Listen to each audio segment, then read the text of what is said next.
way, had the most mitzvot of the Torah. 74 mitzvot according to the counting of the Rambam. 74, which is a tremendous amount of mitzvot. So that's, and it says in the parasha, Ki yikarei kansipo lefanecha. When you chance upon a bird's nest, and there's the mother and the baby, if you want the baby, you want the egg, you send away the mother and you take the baby. And the Rabbi Feinstein asked the question. It says Ki yikarei, which the translation we translate it when you chance upon. Now the word chance upon usually spelled Yud Kuf Reish Hey, like Mikre, and yet here it's spelled Yud Kuf Reish Aleph. So with an Aleph instead of a Hey. So Rav Feinstein explains Aleph is like Vayikra, Yikarei, Vayikra El Moshe. You have to realize that opportunities in life are called out to you. Mitzvah opportunities, Hashem sets up the play. The question is, do you make the play? Hashem sets up the alley-oop. Are you the guy that takes it, or you lost the play? The wide receiver is wide open. The play is ready to roll. The quarterback doesn't throw the play. He set himself up. He ran around the other guy, the defense person, whatever, the linebacker. And now the question is, Hashem gave you the opportunity. It was called out. The question is, what do you do with it? I think that's a beautiful idea. What do you say, Jaime, to that beautiful idea? It is beautiful. I like it a lot. It's one of my, I think that's like, and I told it over on Shabbat. I spoke at the yeshiva, at the Suda Shlishe, and Rabbi Feinstein's grandson was there when I spoke, and he said that's like a classic Rabbi David Feinstein shot type of idea. I mean, it's to take a word, the Torah writes it one way, but the meaning is another way. But why did the Torah write it that way? You have to understand what the Torah is teaching you. So I just wanted to share that too. Max was talking about opportunity in life. Hashem constantly gives opportunity. The problem is not enough people are taking advantage of opportunity. Okay, we are finishing up this Succah. As we see in the Gemara Sukkah, there's a lot of topics that take a lot of, that go on for a while. We're finishing up this Sukkah. We are on Chaf Aleph on the base. We are on 21b. And this is the place to be. Okay, we are on 21b. In the Art Scroll, it's 21b1. Okay, on the first side, Vahari Mita, like the second paragraph, the Gemara says, just to bring everybody up to date, the Gemara brought an argument. The Perek began with an argument in the Mishnah on what constitutes an ohel, a tent. Not every tent, according to Rabbi Yehuda, the fact that you look like a tent and you have the dimensions of a tent does not necessarily mean you are a tent.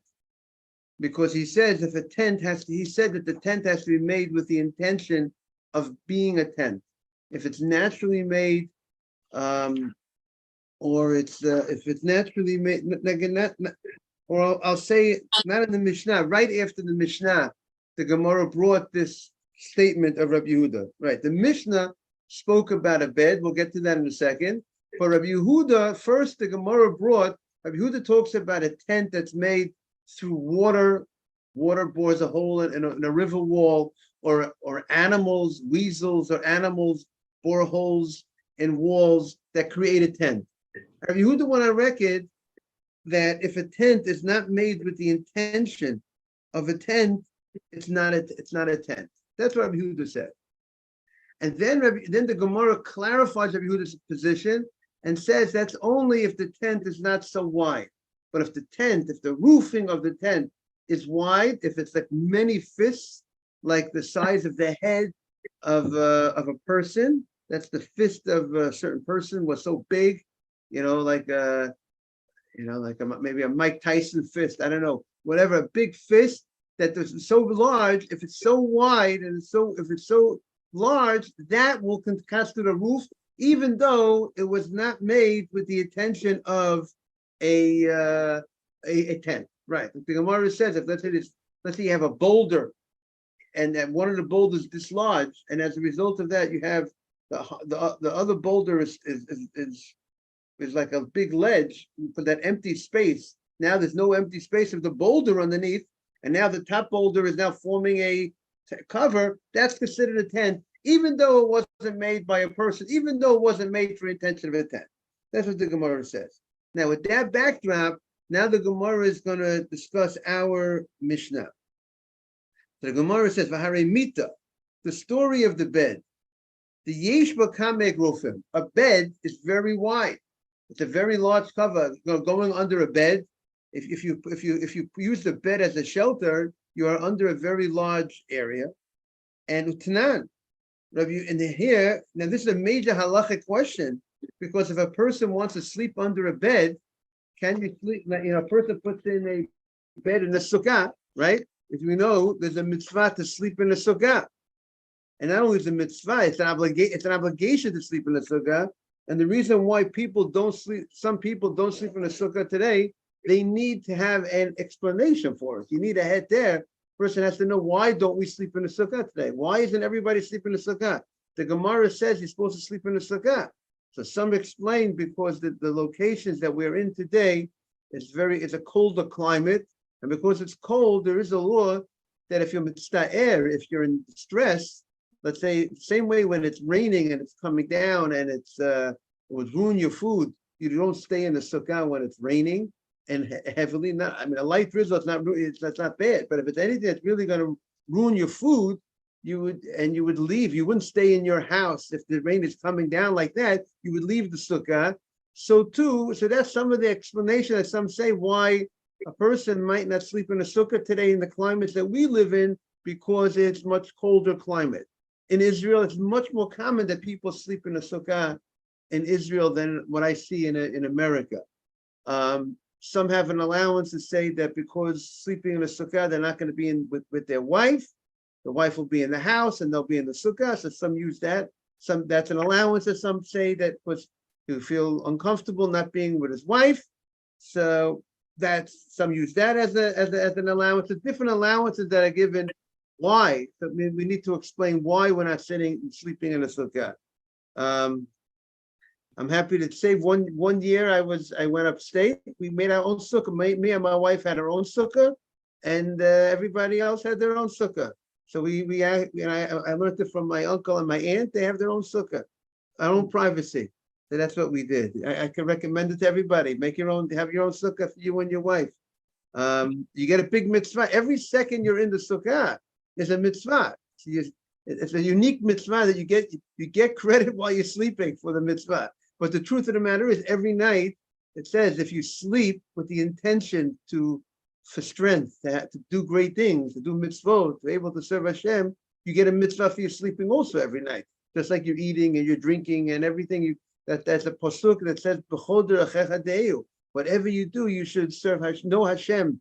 There's a simon in Shulchan Aruch that says, "Kol kavanatecha l'shem shemayim." Whatever you do should be l'shem shemayim. You can get credit. You get credit for working. You're working a hard day. You go to the office. You're working a hard day, but you get credit. You're able to support. You have a mitzvah to support your wife, and you get a mitzvah by being in the office. You have to put your mind. You have to have some machshava that's what you're doing. I think someone once said, here we are in the month of Elul.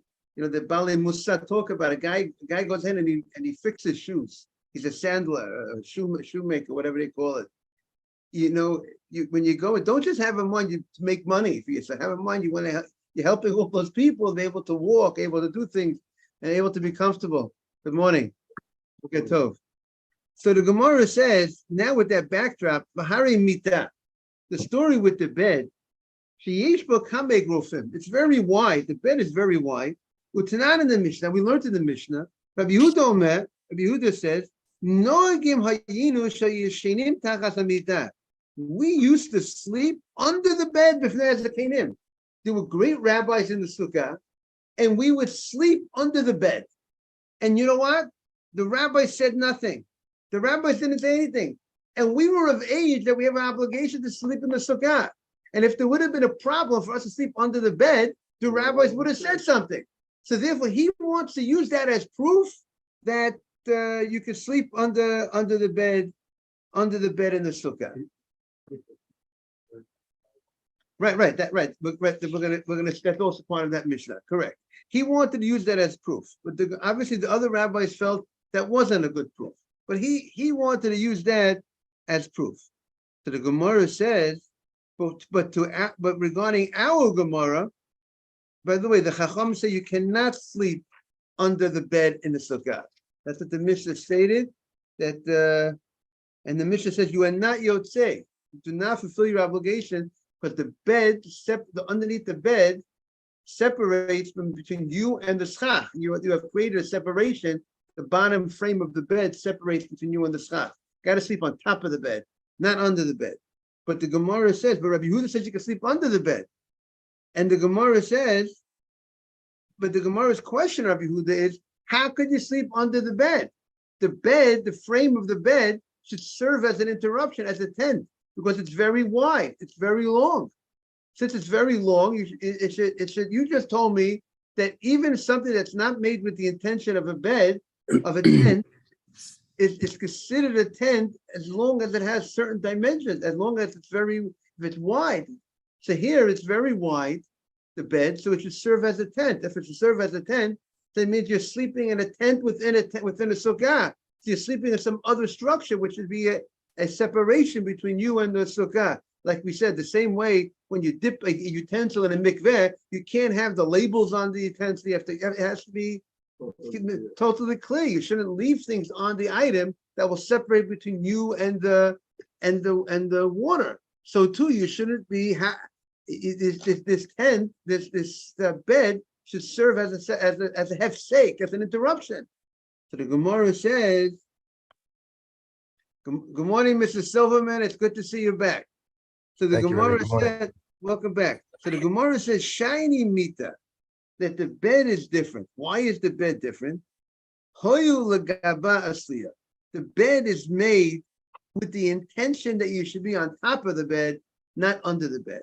So since it's made with specific focus, that when you make a bed, everybody knows the purpose of making a bed is not for that you're going to use the bottom of the bed as a place as a tent to stay to use it to stay as a shelter underneath the bed.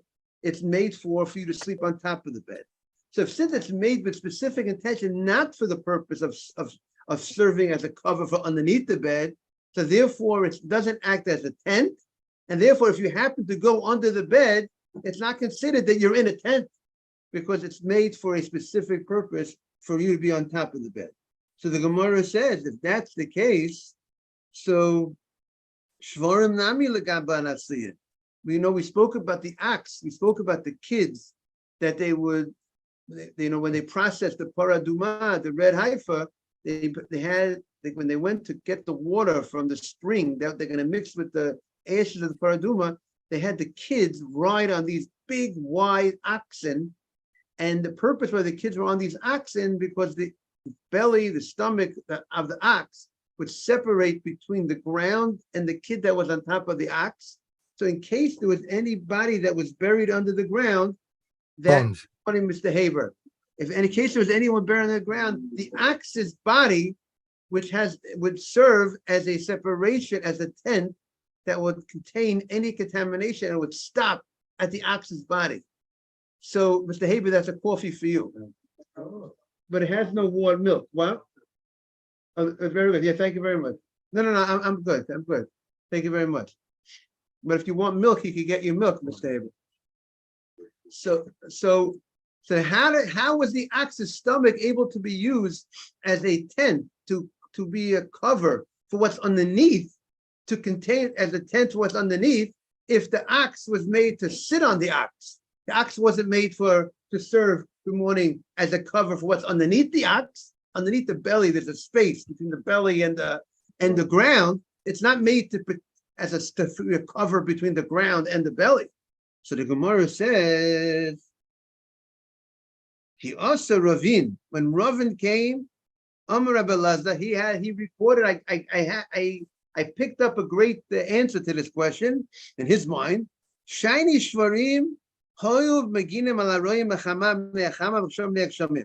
That the oxen, the belly of the ox, was a multifaceted purpose. It served not only for you to sit on top, that when it gets very hot outside, the shepherd would go underneath the ox's belly and to serve as a protection from the heat of the day. It was like a shade. That was his shade. Yeah, some people you put on, you go under a tree, and the shepherds would go under the body, the body of the ox, and that would protect him from the sun. And when it was raining, that was his umbrella. Whatever umbrella he got, that was the umbrella. The rain is coming down. He would go under the belly of the ox, and that would protect him from the rain. So therefore, good morning, Matt. Good morning, Adam. So therefore, that served as a shelter. So therefore, since it serves as a shelter, good morning, Sammy. So therefore, that's why it could contain the same way it could serve as a shelter for the shepherd. It will serve as a shelter in case there's any body that's buried under the ground to contain any contamination. The belly of the ox would serve as that ohel, as that tent to contain it. Rabbi, did you talk about Why does Tuvia? the ox become tumah? That's a good question. Why the ox itself doesn't become tumah? First of all, It's a kosher animal because it's a kosher animal.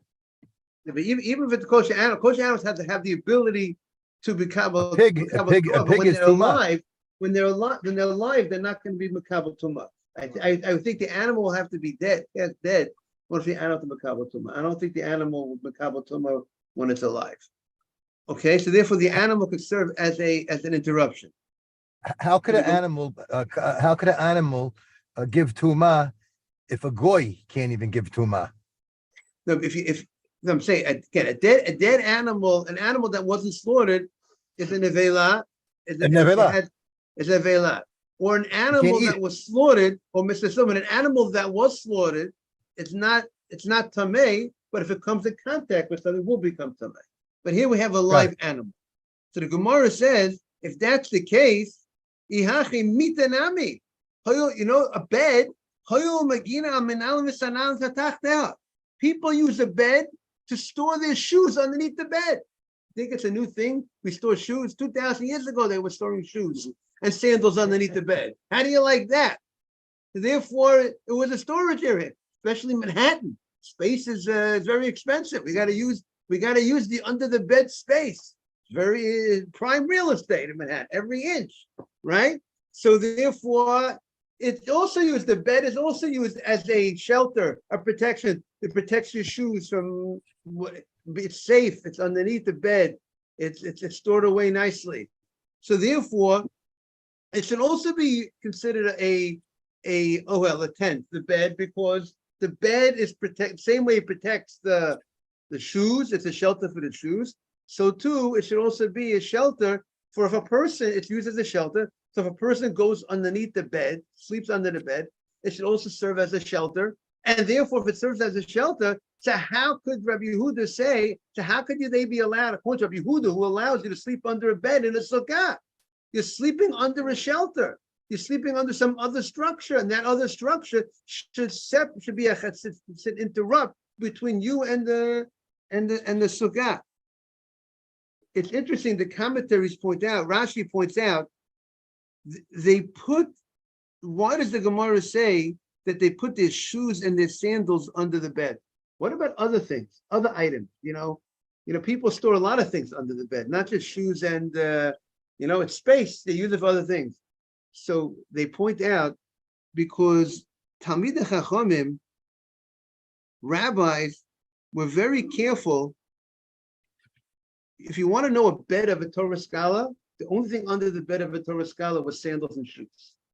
Sandals in the summer and shoes in the winter. You will not find other items under his bed. Why not? Tissues. I'll store the tissue box under the bed. We have a case of tissue. They wouldn't put the case of tissue under the bed. Why not? Because a bed is a private area. A bedroom with a husband and wife that occupy a bedroom, we don't want to be a place that people would frequent come, we need this from the bedroom, people coming into a bedroom.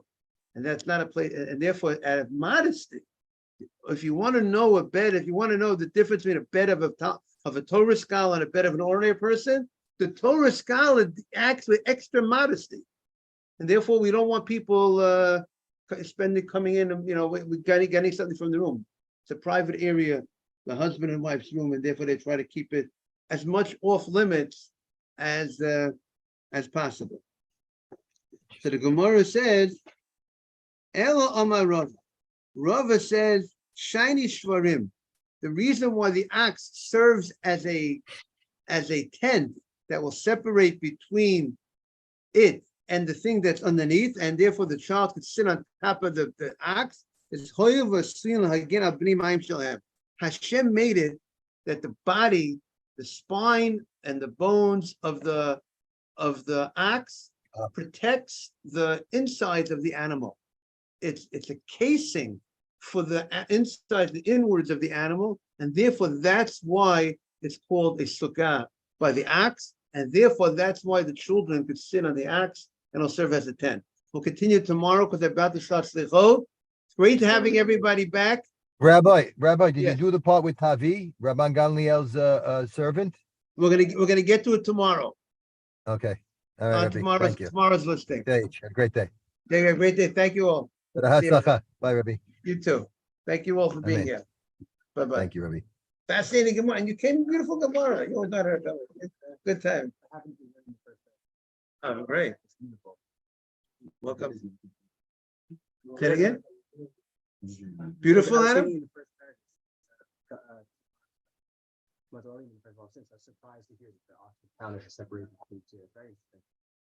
So we love that you're here. Thank you for being here. Exactly. And there's a space, at least 4 inches or so, 3.5 to 4, at least a tefach underneath between the bottom of the bed. And that creates a tent. That will stop the tumor. Exactly. That would be, that would be the bed. One tefach creates a tent. Yeah, if you don't have a space of a tefach, if there's something that's down here to the ground, it doesn't have a space, it's not covering it, you have to, then it'll go straight through. In order to stop, to contain something, you have to have at least a space of a tefach between the bottom and where that item is, and that will create a tent. Sorry for coming in and bumping into you